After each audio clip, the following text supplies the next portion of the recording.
नमस्कार विद्यार्थी मित्रांनो, स्कॉलरशिप आणि बरंच काही या आपल्या यूट्यूब चॅनलमध्ये तुम्हा सर्वांचं मनापासून स्वागत आहे. आज आपण इयत्ता 5वीसाठी म्हणी आणि त्यांचे अर्थ याचा अभ्यास करणार आहोत. तर भाषा विषयाची ही जी शब्दसंपत्ती आहे तर ही लक्षात ठेवण्याची एकदम सोपी पद्धत म्हणजे ते समजून घेणं. मग ते समानार्थी शब्द असो, विरुद्धार्थी शब्द असो, म्हणी असो, वाक्प्रचार असो, ते तुम्ही जेवढे जास्त स्वतःच्या भाषेमध्ये समजून घ्याल तेवढे ते तुमच्या कायमचे लक्षात राहतात. अजिबात पाठ करावे लागत नाही. तर व्हिडिओला सुरुवात करण्यापूर्वी चॅनलवर तुम्ही नवीन असाल तर चॅनलला सबस्क्राईब करा, म्हणजे अभ्यासाचे असे छान छान व्हिडिओ तुम्हाला आपल्या चॅनलवर पाहायला मिळतील. याच्या अगोदर गणित विषयाचे काही व्हिडिओ मी 5वीसाठी टाकलेले आहेत चॅनलवर, ते सुद्धा तुम्ही पाहिले नसतील तर नक्की पहा. आजच्या व्हिडिओमध्ये आपण म्हणी त्यांचे अर्थ पाहणार आहोत आणि लक्षात कसे ठेवायचे हे सुद्धा पाहणार आहोत. चला तर मग व्हिडिओला सुरू करूया. आता पहा, इयत्ता 5वीसाठी मी इथे 5वीचं नवनीतचं पुस्तक न घेता हे माझ्याकडे आहे पंढरीनाथ राणे सरांचं पुस्तक. तर हे इयत्ता 8वीसाठीचं पुस्तक आहे, परंतु हे मी मुद्दामच घेतलेलं आहे कारण याच्यामध्ये तुम्हाला बऱ्याचशा म्हणी पाहायला मिळतील आणि परीक्षेमध्ये कोणतीही म्हण जरी विचारली तरी तुम्हाला त्याचं उत्तर नक्कीच मिळेल. म्हणून आपण आज या पुस्तकाचा अभ्यास करणार आहोत. तर तुम्हालाही जर भाषा विषयाच्या शब्दसंपत्तीचं सगळेच इंग्लिशचे असे छानसे आणि आपल्या सिलेबसमध्ये आहे त्याच्यापेक्षा थोडंसं जास्त असं करायचं असेल तर तुम्ही सुद्धा पंढरीनाथ राणे सरांची ही स्कॉलरशिपची जी पुस्तकं आहेत बुद्धिमत्तेचं, मराठी, गणितचं, इंग्रजीचं, तर हे नक्कीच एकदा नजरेखालून घाला. पहिली म्हण आहे अति तेथे माती. आता हे आपल्या सगळ्यांनाच माहिती आहे, अति तेथे माती म्हणजे कोणत्याही गोष्टीचा अतिरेक हा वाईटच असतो. मग इथे आपल्याला त्या राजाची गोष्ट माहिती आहे की ज्या वस्तूला हात लावेल त्याचं सोनं होतं. तिथून आपण शिकतो हे अति तेथे माती. दुसरं पहा, अतिशहाणा त्याचा बैल रिकामा. म्हणजे काय? अतिशहाणपण कधी कधी नुकसानकारक ठरते. म्हणजे एखाद्याला एखाद्या गोष्टीचं पूर्ण ज्ञान नसतं, परंतु तो आपल्याला खूप येत आहे असं दाखवून एखादं कृत्य करायला जातो आणि त्याने नुकसान होतं. त्याला म्हणतात अतिशहाणा त्याचा बैल रिकामा. पुढे पहा, असतील शिते तर जमतील भूते. आता असतील शिते तर जमतील भूते म्हणजे काय? आपल्याजवळ जर पैसे असतील तोपर्यंत मित्रांची वाण नसते, किंवा थोडक्यात आपल्याजवळ जर पैसे असतील तर सगळी लोक आपल्या अवतीभोवती करत असतात. त्याला म्हणतात असतील शिते तर जमतील भूते. अंथरूण पाहून पाय पसरावे म्हणजे काय? आपल्या ऐपतीप्रमाणे खर्च ठेवावा. जसं आपण दुकानात गेलो आणि आपल्याला एखादी वस्तू आवडली पण ती खूप महाग आहे, पण आपल्याकडे तेवढे पैसे नाही आहेत, मग आपण काय म्हणणार की आपण आपल्या बजेटमध्ये जेवढं येते तेवढंच आपण घेतो. त्यालाच काय म्हणतात? अंथरूण पाहून पाय पसरावे. अडला नारायण. पुढे पहा, अडला नारायण गाढवाचे पाय धरी, किंवा अडला हरी गाढवाचे पाय धरी असं सुद्धा दिलं जातं. तर याचा अर्थ काय आहे की थोर माणसांना म्हणजे मोठ्या माणसांना प्रसंगी मूर्खांची मनधरणी करावी लागते. म्हणजे असा काही प्रसंग येतो की कितीही मोठी माणसं असली तरी मूर्ख माणसांचं त्यांना ऐकावं लागतं, किंवा त्यांची मनधरणी करावी लागते, त्यांच्या मनाप्रमाणे कधी कधी वागावं लागतं. आयत्या बिळावर नागोबा म्हणजे काय? दुसऱ्याच्या श्रमाचा फायदा स्वतःसाठी करून घेणे. म्हणजे एखाद्याने कष्ट केले तर त्याचा फायदा आपण उचलणे, त्याला म्हणतात आयत्या बिळावर नागोबा. आंधळा मागतो एक डोळा, देव देतो दोन डोळे. म्हणजे काय? आपल्याला एखाद्या गोष्टीची अपेक्षा असते, त्याच्यापेक्षा कितीतरी अधिक पटीने आपल्याला फायदा होतो. आपल्या अपेक्षेपेक्षा अधिक फायदा होणे म्हणजे आंधळा मागतो एक डोळा, देव देतो दोन डोळे. असंगाशी संग आणि प्राणाशी गाठ म्हणजे काय? दुर्जन माणसाशी म्हणजे वाईट माणसाशी संगत केल्यास, मैत्री केल्यास प्रसंगी आपल्या जीवाला सुद्धा धोका निर्माण होतो. म्हणून म्हटलं जातं की वाईट माणसाची संगती कधीही धरू नका. असंगाशी संग आणि प्राणाशी गाठ. आधी पोटोबा मग विठोबा म्हणजे काय? प्रथम पोटाची सोय पाहावी आणि नंतर देवधर्म करावा. आधीच उल्हास त्यात फाल्गुन मास म्हणजे काय? एखादी गोष्ट करायला अनुत्सुक माणसाला न करायला नेमके कारण सापडते. म्हणजे एखाद्या व्यक्तीला एखादी गोष्ट करायला अजिबात आवडत नसतं आणि त्याच्यात त्याला एखादं कारण सापडतं आणि मग तो ते काम करत नाही. मग आपण काय म्हणतो अशा वेळी? आधीच उल्हास त्यात फाल्गुन मास. फाल्गुन हा मराठी महिना आहे. आडात. पुढे पहा, आडात नाही तर पोहऱ्यात कुठून येणार? आता आड म्हणजे काय? विहीर आणि पोहरा म्हणजे काय? जुन्या काळी पहा, विहिरीमधील पाणी काढण्यासाठी बादलीला दोरी बांधली जायची, तर त्याला पोहरा म्हणतात आणि ते गोल गोल असं चक्रावरून फिरून मग पाणी वर यायचं. तर जर विहिरीतच पाणी नसेल तर त्या बादलीमध्ये पाणी येईल का? नाही. हा झाला शब्दशः अर्थ, पण त्याचा अर्थ काय की जे आपल्या स्वतःजवळ नाही ते आपण दुसऱ्याला देऊ शकत नाही. पुढे पहा, अंगापेक्षा बोंगा मोठा म्हणजे काय? खऱ्या गोष्टींपेक्षा त्याचे अवडंबरच मोठे, म्हणजे एखादी गोष्ट नसली तरी मोठेपणाचा आव आणणे म्हणजे अंगापेक्षा बोंगा मोठा. आपला हात जगन्नाथ. आता इथे ही प्रिंटिंग मिस्टेक झालेली आहे. आपल्याला घेण्याची संधी मिळताच मुबलक घेणे असा याचा अर्थ होत नाही. आपला हात जगन्नाथ म्हणजे एखादे काम करण्यासाठी आपण स्वतःच प्रयत्न करणे किंवा स्वतःच त्या कामाची सुरुवात करणे हे खूप महत्त्वाचं आहे. त्याला काय म्हणतात? आपला हात जगन्नाथ. पुढे पहा, इकडे आड तिकडे विहीर म्हणजे काय? दोन्ही बाजूंनी अडचणीमध्ये सापडणे. आंधळे दळतेनी कुत्रे पीठ खाते म्हणजे काय? एकाने मेहनत करायची व दुसऱ्याने त्याचा फायदा घ्यायचा. बऱ्याच वेळा असं घडत असतं समाजामध्ये की वेगळीच माणसे मेहनत करतात आणि त्याचा जो फायदा आहे तो दुसरीच माणसं घेत असतात. तेव्हा काय म्हटलं जातं? आंधळे दळतेनी कुत्रे पीठ खाते. उतावळा नवरा गुडघ्याला बाशिंग म्हणजे उतावळेपणे मूर्खासारखे वर्तन करणे म्हणजे एखाद्या गोष्टीसाठी अतिउत्सुकपणा दाखवून वेड्यासारखं वागलं जातं, त्याला म्हणतात उतावळा नवरा गुडघ्याला बाशिंग. पुढे पहा, उचलली जीभ लावली टाळ्याला म्हणजे काय की अविचाराने वागणे किंवा अविचाराने बोलणे. एखादी गोष्ट किंवा एखादा अगोदर काय घडले हे आपल्याला माहीत नसतं, अचानक कोणीतरी येतं आणि मग काहीही बोलायला सुरुवात करतं, त्यावेळेला म्हटलं जातं की उचलली जीभ लावली टाळ्याला म्हणजे अविचाराने बोललं जातं किंवा सगळी परिस्थिती समजून न घेता डायरेक्ट बोलायला सुरुवात केली जाते, त्याला म्हणतात उचलली जीभ लावली टाळ्याला. उथळ पाण्याला खळखळाट फार म्हणजे अंगी थोडे गुण असणारा बढाई मारतो. एखाद्याला एखाद्या गोष्टीचं ज्ञान खूप कमी असतं तरीही तो खूप म्हणजे बढाया मारत असतो, वाढवून सांगत असतो, त्याला काय म्हणायचं? उथळ पाण्याला खळखळाट फार. उंदराला मांजर साक्ष म्हणजे काय? वाईट कृत्य करत असताना एकमेकांना साक्ष देणे. आता काही समाजामध्ये बरीचशी अशी माणसं असतात की जी वाईट वागत असतात आणि ते जेव्हा एकमेकांना साक्ष देतील किंवा एकमेकांची बाजू घेतील तेव्हा आपण काय म्हणतो? उंदराला मांजर साक्ष. एक ना धड भाराभर चिंध्या म्हणजे काय? एकाच वेळी अनेक गोष्टी केल्याने सर्वच गोष्टी अर्धवट राहतात. म्हणजे एका वेळी जर आपण अनेक कामे एकत्र काढली तर कोणतेच काम व्यवस्थित पूर्ण होत नाही, त्याला म्हणतात एक ना धड भाराभर चिंध्या. म्हणजे जेव्हा एखादा प्रसंग घडेल त्यावेळेला या म्हणी पूर्वी म्हणजे बोलीभाषेमध्ये वापरल्या जायच्या. एका हाताने टाळी वाजत नाही म्हणजे काय? भांडणातील दोष एकाच पक्षाकडे असत नाही. म्हणजे जेव्हा भांडण होतं तेव्हा दोन्ही बाजूला काही ना काही दोष असतोच. एकाच बाजूला दोष असेल तर भांडण होतच नाही, दोन्ही बाजूंकडे दोष असतो. एका किंवा एकाच माळेचे मणी म्हणजे काय? सगळीच माणसे सारख्या स्वभावाची असणे, त्याला काय म्हणतो आपण? एकाच माळेचे मणी.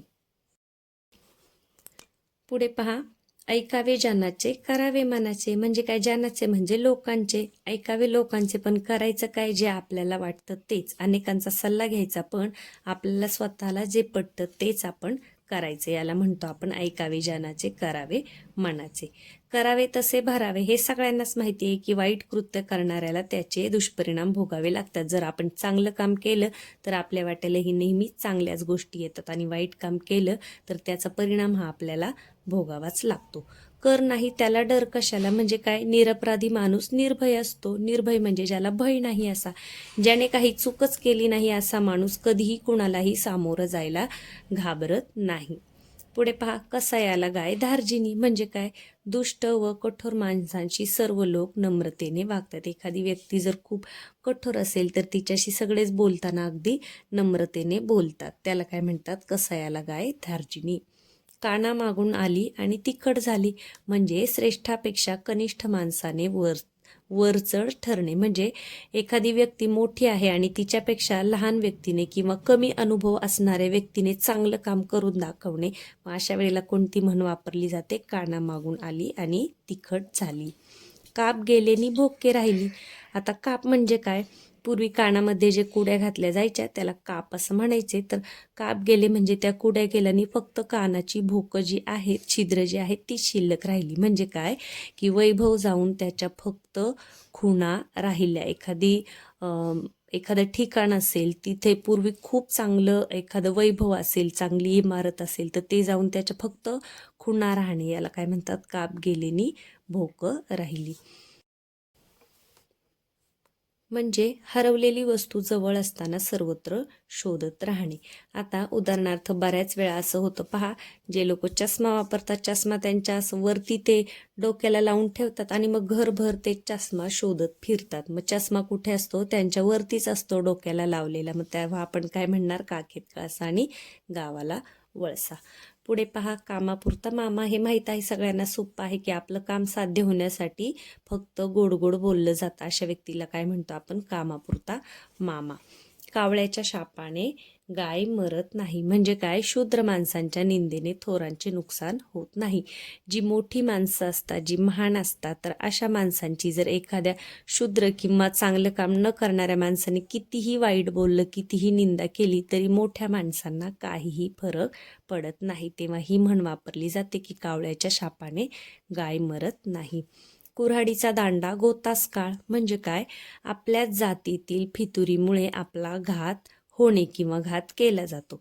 आता जसं कुऱ्हाडीचा दांडा गोतास काळ म्हणजे आपल्या समजा आता काही सैनिक असतील, तर त्यातला एखादा सैनिक जर शत्रू पक्षाला सामील झाला आणि मग आपल्यावर संकट आलं, तर अशा वेळेला काय म्हणू शकतो आपण की आपल्याच गटातील माणसाने आपल्याला धोका दिलेला आहे. म्हणजेच त्याला म्हणतात कुऱ्हाडीचा दांडा गोतास काळ.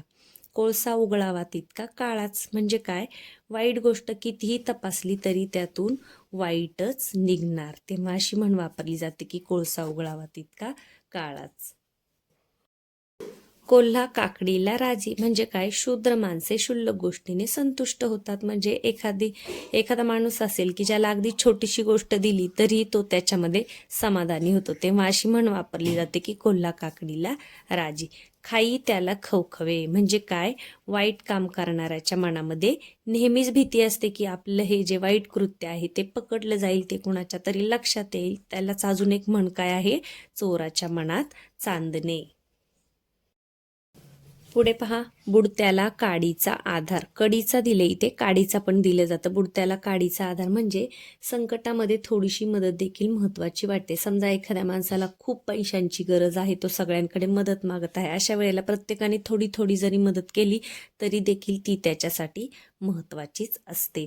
बैल गेल्याने झोपा केला. म्हणजे काय, हानी झाल्यावर संरक्षणाची तयारी व्यर्थ ठरते. म्हणजे नुकसान झाल्यानंतर आपण त्याच्याविषयी म्हणजे संरक्षण करण्याची जर तयारी केली तर त्याचा काहीही उपयोग होत नाही. तेव्हा असं म्हटलं जातं, बैल गेल्याने झोपा केला. भरवशाच्या म्हशीला टोणगा. म्हणजे काय, ज्याच्याविषयी एखादी आपली अपेक्षा आहे तर अशा व्यक्तीने संपूर्ण निराशा करणे.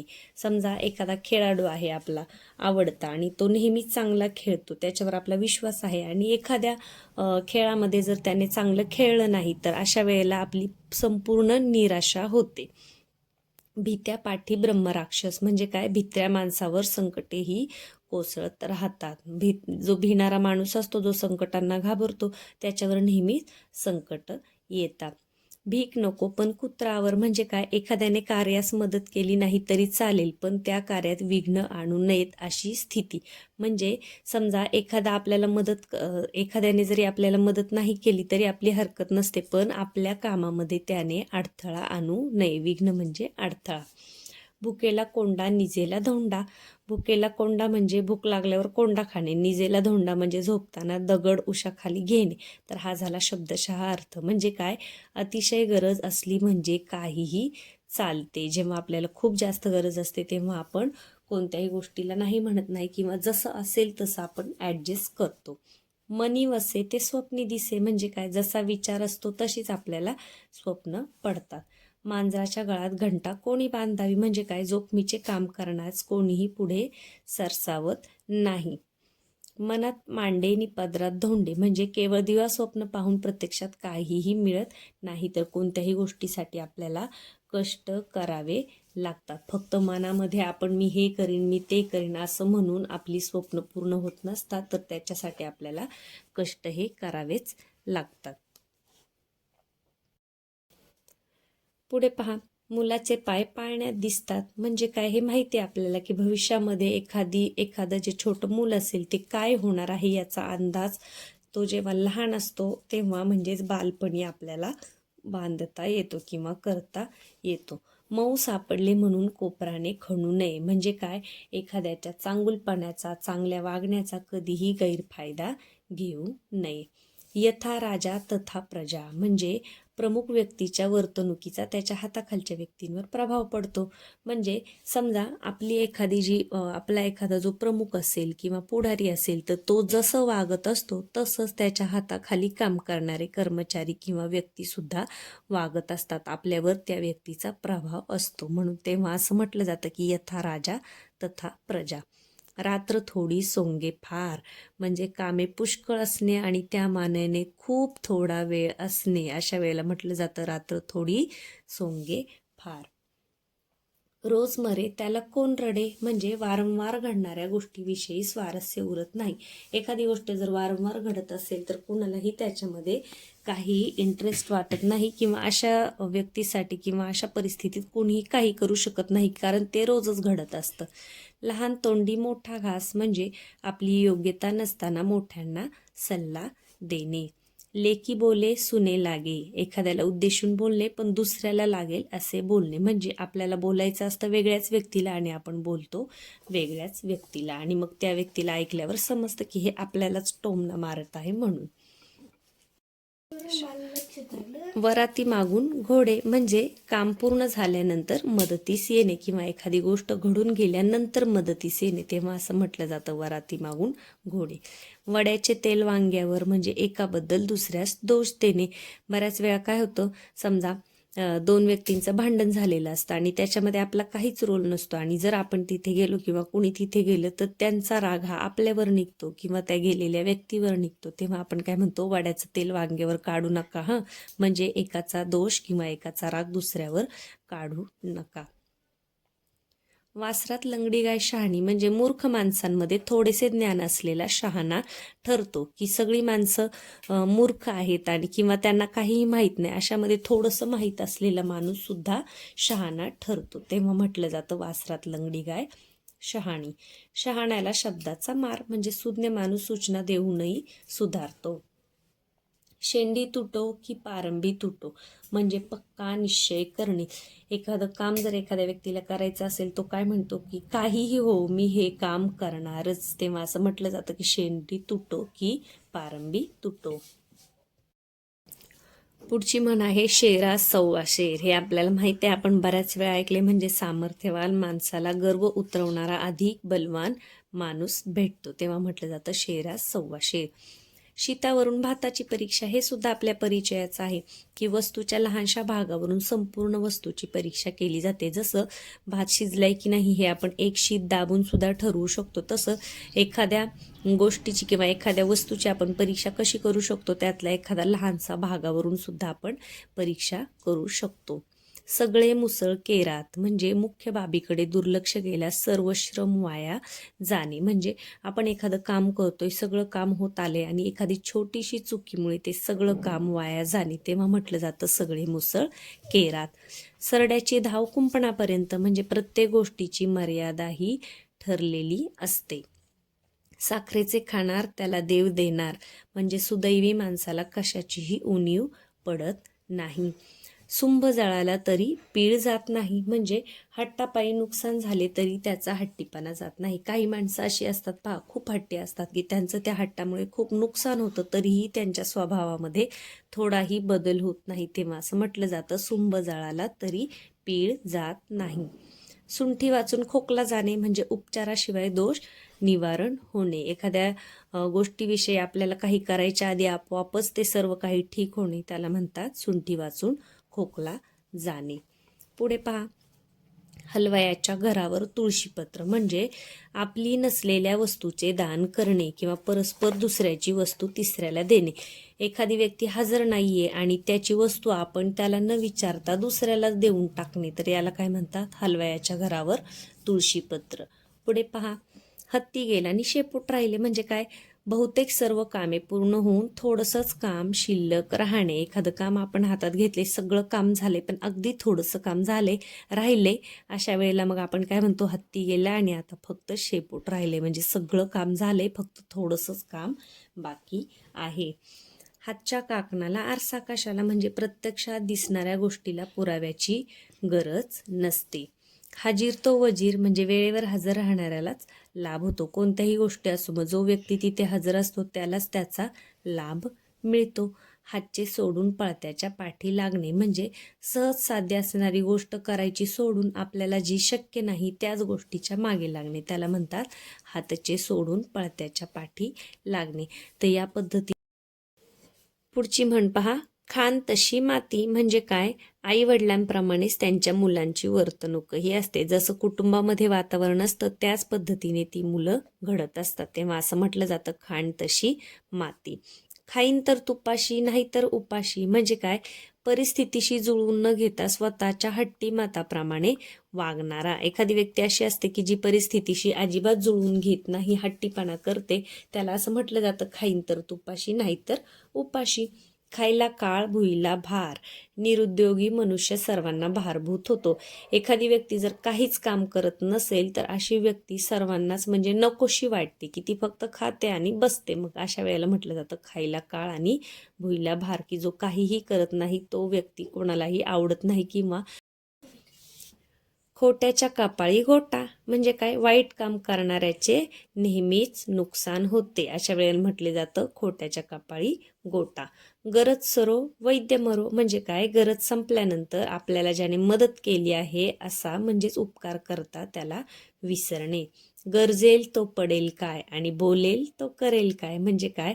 ढग जे गरजतात, जेव्हा खूप आवाज येतो तेव्हा पाऊस पडेलच असं सांगता येत नाही. हा झाला शब्दशः अर्थ.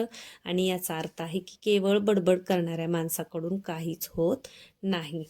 पुढे, गर्वाचे घर खाली म्हणजे काय?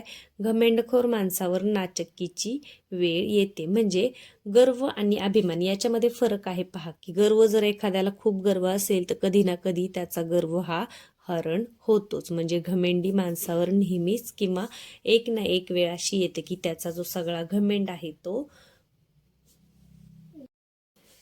घमेंडी माणसावर एक ना एक दिवस नाचक्कीची वेळ येतेच. गाढवाला गुळाची चव काय म्हणजे काय? मूर्ख माणसाला एखाद्या गोष्टीची किंमत कळत नाही. गुरुची विद्या गुरुला फळली म्हणजे एखाद्याचा डाव त्याच्यावरच उलटणे. गाढवा पुढे वाचली गीता, कालचा गोंधळ बरा होता म्हणजे मूर्ख माणसाला केलेला उपदेश हा निष्फळ ठरतो. एखाद्या मूर्ख माणूस असेल तर त्याला तुम्ही कितीही सांगितलं तरी त्याचा काहीही उपयोग होत नाही.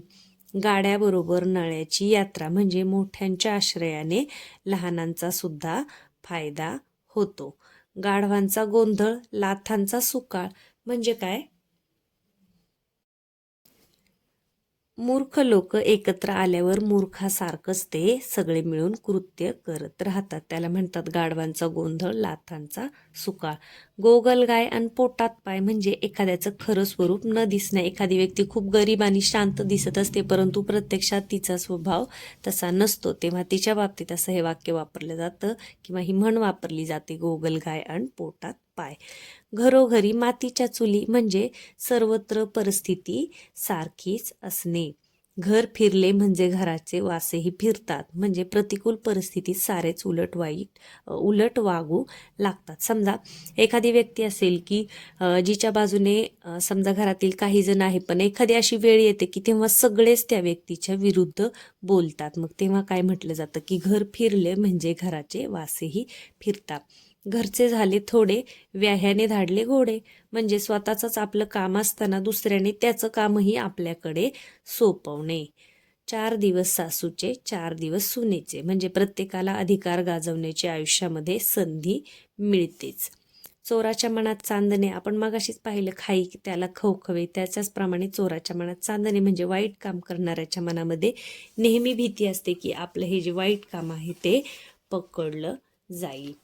पुढे पहा, चोराच्या उलट्या बोंबा म्हणजे स्वतःच गुन्हा करून दुसऱ्याला दोष देणे. बऱ्याच वेळा असं काही माणसं अशी असतात की स्वतः त्यांची चूक असते आणि तरीही ते खूप मोठमोठ्याने भांडून हे करून दुसऱ्यालाच दोष देत असतात. तेव्हा म्हटलं जातं की चोराच्या उलट्या बोंबा.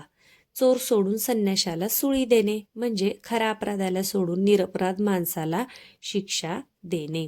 चोराच्या हातची लंगोटी म्हणजे लबाड किंवा कंजूस माणसाकडून थोडं जरी आपल्याला काही मिळालं ना तरी ते मोठं भाग्याचं. म्हणजे एखादी व्यक्ती खूप कंजूस आहे, लबाड आहे आणि तिच्याकडून आपल्याला जर काही मिळालं तेव्हा म्हटलं जातं की चोराच्या हातची लंगोटी. जळात राहून माशाशी वैर. जळ म्हणजे पाणी, पाण्यामध्ये राहून माशाबरोबर वैर कोणी करतं का? तर नाही. म्हणजे काय, सहवासात राहायच्या व्यक्तीशी वैर करू नये. आपल्याला ज्या व्यक्तीबरोबर राहायचं आहे, ज्या व्यक्तीबरोबर काम करायचं आहे तर तिच्याशी आपण वैर करू नये, कारण आपल्याला रोजच तिच्याबरोबर राहायचं असतं किंवा काम करायचं असतं. जी त्याची खोड मेल्याशिवाय जात नाही. म्हणजे काय, मूळचा स्वभाव हा आयुष्यामध्ये कधीही बदलत नाही. ज्या गावच्या बोरी त्याच गावच्या बाबळी म्हणजे एकमेकांची वर्मे. वर्मे म्हणजे एखाद्याचं रहस्य गुपित ठाऊक असणाऱ्या माणसांशी गाठ पडणे. ज्याच्या हाती ससा तो पारधी म्हणजे काय, ज्याला यश आलं तोच खरा कर्तबगार. आता याचं उत्तम उदाहरण म्हणजे आता जी आपली मॅच झाली वर्ल्ड कपची, पहा आपल्या इंडियन टीमने 10 मॅच जिंकल्या सलग आणि खूप छान असा आपला संघ आहे. तरीही शेवटच्या दिवशी शेवटची मॅच आपण हारलो आणि मग शेवटी ट्रॉफी किंवा जो वर्ल्ड कप आहे तो कुणाला मिळाला? ऑस्ट्रेलियाला मिळाला. म्हणजे आपण अशी परिस्थिती जेव्हा असते की इतक्या मॅचेस आपण जिंकूनही महत्त्वाची मॅच आपण हारलो आणि कप आपल्याला मिळालेला नाही. आणि कोणाला मिळाला? तो ऑस्ट्रेलियाला. म्हणजे ज्याच्या हाती ससा तो पारधी. तर हे मी लक्षात राहण्यासाठी तुम्हाला इथे त्याचा संदर्भ जोडून देत आहे. म्हणजे असे संदर्भ जेव्हा आपण आपल्याला जे घटना माहीत आहे त्यांच्याशी जेव्हा हे जोडतो ना तेव्हा ते आपल्या कधीही विसरत नाही, कायम लक्षात राहतं. ज्याचे करावे भले तो म्हणतो माझेच खरे किंवा आपलेच खरे. म्हणजे एखाद्याला आपण चांगलं सांगायला गेलो तरीही तो त्याचा हट्टीपणा किंवा त्याचा हेकेखोरपणा दाखवतो आणि आपल्याला विरोध करतो. तेव्हा आपण काय म्हणतो, ज्याचं करावं भलं तो म्हणतो माझंच खरं किंवा तो म्हणतो आपलेच खरे. पुढे, ज्याची खावी पोळी त्याचीच वाजवावी टाळी. म्हणजे आपल्याला ज्याने मदत केली, आपल्यावर ज्याचे उपकार आहेत त्याचीच बाजू आपण घेतली पाहिजे. म्हणजे त्याच्या उपकारांची आपण जाणीव ठेवली पाहिजे.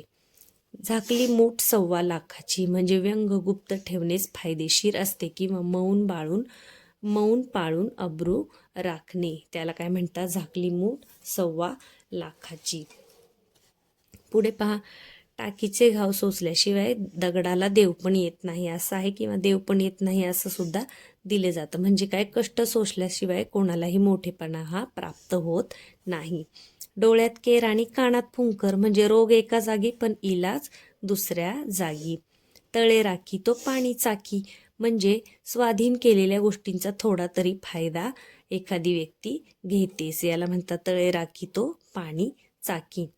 ताकापुरते रामायण एखाद्याकडून आपले काम होईपर्यंत आपण त्याची खुशामत करणे याला म्हणतात ताकापुरते रामायण.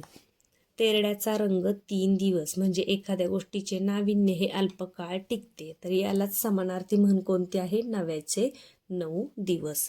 तेल गेले तूप गेले हाती धुपाटणे आले म्हणजे फायद्याच्या दोन्ही गोष्टी मूर्खपणामुळे जाऊन हाती आपल्या क्षुल्लक गोष्ट येणे. तेव्हा त्याला म्हटलं जातं की तेल गेले तूप गेले आणि हाती धुपाटणे आले.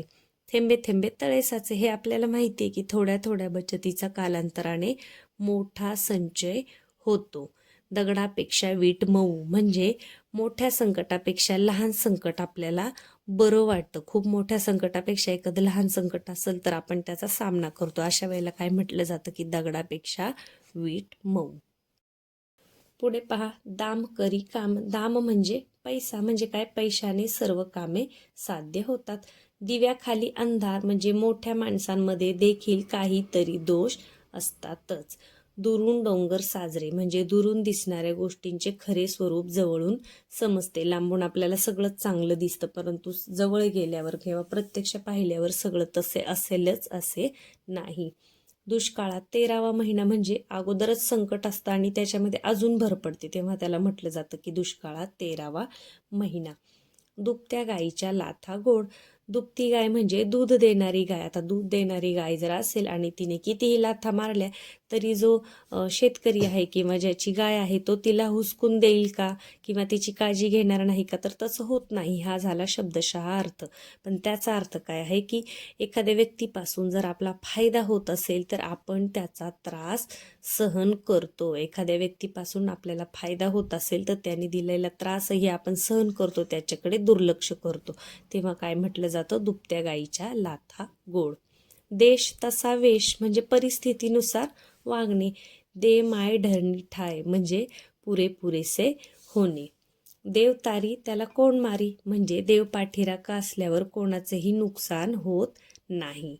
दोन्ही घरचा पाहुणा उपाशी म्हणजे दोन गोष्टीवर अवलंबून जर एखादी व्यक्ती असेल तर त्याला कोणतीच गोष्ट मिळत नाही. त्याला म्हणतात दोन्ही घरचा पाहुणा उपाशी. म्हणून कधीही एकाच गोष्टीकडे व्यवस्थित लक्ष देणं कधीही योग्य.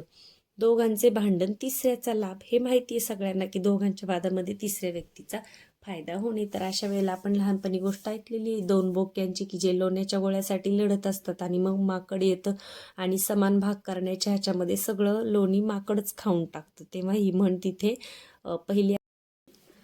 देखल्या देवा दंडवत म्हणजे एखादी व्यक्ती सहज भेटली म्हणून फक्त तिची आपली करायचं म्हणून तिची विचारपूस करणे, त्याला म्हणतात देखल्या देवा दंडवत. म्हणजे आता ह्याचा शब्दशः अर्थ कसा होतो, समजा आपण प्रवासाला निघालोय आणि आपल्याला एखादं मंदिर दिसलं तर आपण नकळत असे थोडेसे हात जोडतो. म्हणजे फक्त मंदिर दिसले म्हणून आपण तात्पुरतं हात जोडतो. आपली खरी श्रद्धा तिथे असेलच असं नाही. पण तसंच काय म्हणता येईल की एखादी व्यक्ती जर आपल्याला सहज भेटली, मग आपल्याला त्या व्यक्तीविषयी आस्था असो नसो, फक्त ती भेटली म्हणून तात्पुरता आपण बोलणे, त्याला म्हणतात देखल्या देवा दंडवत. दैव देते आणि कर्म नेते म्हणजे सुदैवाने लाभलेली वस्तू नियतीने गमावून बसणे किंवा आपल्या एखाद्या चुकीमुळे गमावून बसणे. दृष्टी आड सृष्टी म्हणजे आपल्या मागे जे काही चालते त्याकडे दुर्लक्ष करणे. न करत्याचा वार शनिवार म्हणजे काय, एखादे काम करायचं नसेल तर काही ना काहीतरी कारण सांगून ते टाळणे. तेव्हा अशा व्यक्तीला म्हटलं जातं की न करत्याचा वार शनिवार. नव्याचे 9 दिवस आपण पाहिलं होतं मगाशी. याचं काय, तेरड्याचा रंग 3 दिवस ही त्याची समानार्थी म्हण आहे. म्हणजे नवीन गोष्टींचे फक्त काही दिवसच कौतुक होत असते. समजा लहान मुलांना एखादं खेळणं आणलं तर जोपर्यंत ते नवीन आहे 1-2 दिवसच ती मुलं त्याची खूप काळजी घेतात. नंतर ते घरामध्ये कुठंही कोपऱ्यामध्ये इकडे तिकडे पडतं. मग तेव्हा आपण काय म्हणू शकतो, नव्याचे 9 दिवस. नकटीच्या लग्नाला 1700 विघ्न म्हणजे एखाद्या कामामध्ये जर दोष असेल तर त्याच्यामध्ये अजून अडचणी येत राहणे. तेव्हा असं म्हटलं जातं की नकटीच्या लग्नाला 1700 विघ्न.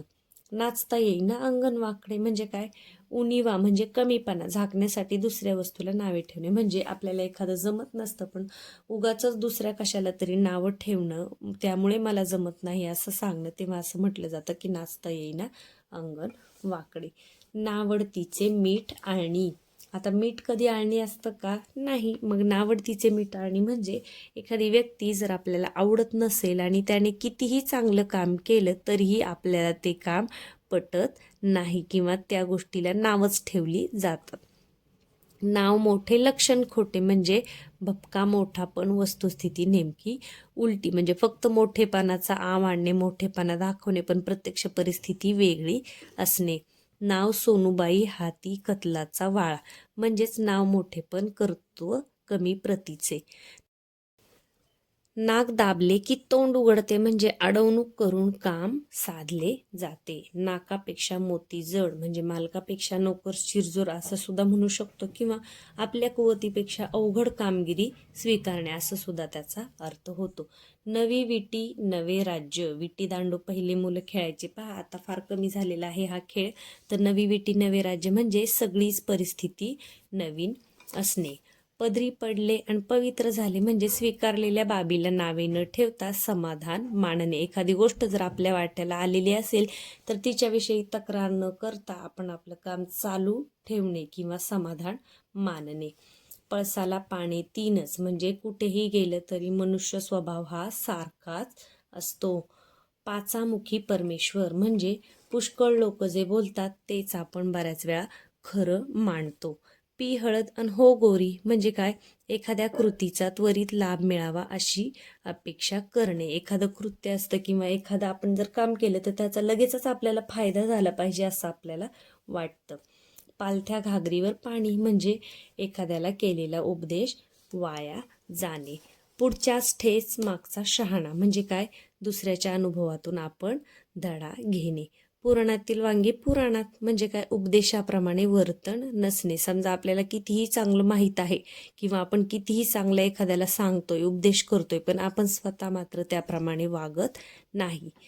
पेरावे तसे उगवते म्हणजे काय, चांगले किंवा वाईट कृत्याबद्दल तसेच फळ मिळते. जर आपण चांगलं केलं तर आपल्या वाट्याला चांगल्या गोष्टी येतात आणि वाईट केलं तर मग आपल्या वाट्याला वाईटच गोष्टी येतात. पुढे पहा, प्रयत्नांती परमेश्वर. प्रयत्नांती परमेश्वर म्हणजे प्रयत्न करून असाध्य गोष्टी सुद्धा आपण साध्य करू शकतो. बडा घर पोकळ वासा किंवा मोठे घर पोकळ वासा असं म्हटलं जातं. म्हणजे दिसायला श्रीमंती परंतु प्रत्यक्ष श्रीमंती नसणे किंवा तिचा अभाव असणे. बळी तो कानपिळी म्हणजे काय, शक्तिमान माणूस दुसऱ्यावर नेहमी अधिकार गाजवतो. बाप तसा बेटा. आता पण मगाशी आपण अशी म्हण पाहिली होती, खान तशी माती, त्याची समानार्थी म्हण आहे बाप तसा बेटा. म्हणजे जसे वडील असतात तसा मुलगा असतो किंवा वडिलांचे गुण अवगुण हे मुलांच्या अंगी असतात. बुडत्याचा पाय खोलात म्हणजे अधोगती होऊ लागली की अनेक बाजूंनी होते. म्हणजे एखादी व्यक्ती जर संकटात पडली असेल तर त्याच्यावर अजूनच संकट येत राहतात आणि त्याची अजूनच अधोगती होत राहते. अशा वेळी काय म्हटलं जातं की बुडत्याचा पाय खोलात. तर या पद्धतीने भरपूर अशा म्हणी आपण इथे पाहिलेल्या आहेत. या सगळ्या म्हणी जर तुम्ही समजून घेतल्या, एक दोन वेळा जरी हा व्हिडिओ ऐकला तरी तुमच्या हे सगळं लक्षात राहील आणि समजून घेतलं ना की ते मग आपल्याला पाठ करावं लागत नाही. तर या पद्धतीने आज आपण म्हणी आणि त्यांचा अर्थ पाहिलेला आहे. तर ह्या म्हणी पाठ तुम्ही अशा पण करू शकता की तुमचा मित्र आणि तुम्ही अर्धी अर्धी म्हण म्हणू शकता. जसं अति तेथे, मग पुढचा सांगेल माती, अति शहाणा त्याचा बैल रिकामा, असं अर्धा अर्ध जरी तुम्ही मित्रमैत्रिणी ग्रुप करून जरी या पद्धतीने जरी म्हटलं तरीही हे तुमच्या लक्षात राहणार आहे. आणि अर्थ समजून घेतला तर याच्यावर कशाही प्रकारचा प्रश्न आला तरीही तो तुम्हाला सोडवता येणार आहे. आजचा व्हिडिओ कसा वाटला मला कमेंट तर नाही करता येणार तुम्हाला, कारण कमेंट सेक्शन ऑफ आहे. परंतु व्हिडिओच्या खाली जे लाईकचं बटन आहे त्याला नक्कीच क्लिक करा. चॅनलवर नवीन असाल तर सबस्क्राईब करा म्हणजे अभ्यासाचे असे छान छान व्हिडिओ तुम्हाला आपल्या चॅनलवर पाहायला मिळतील. चला तर मग पुन्हा भेटूया पुढच्या व्हिडिओमध्ये.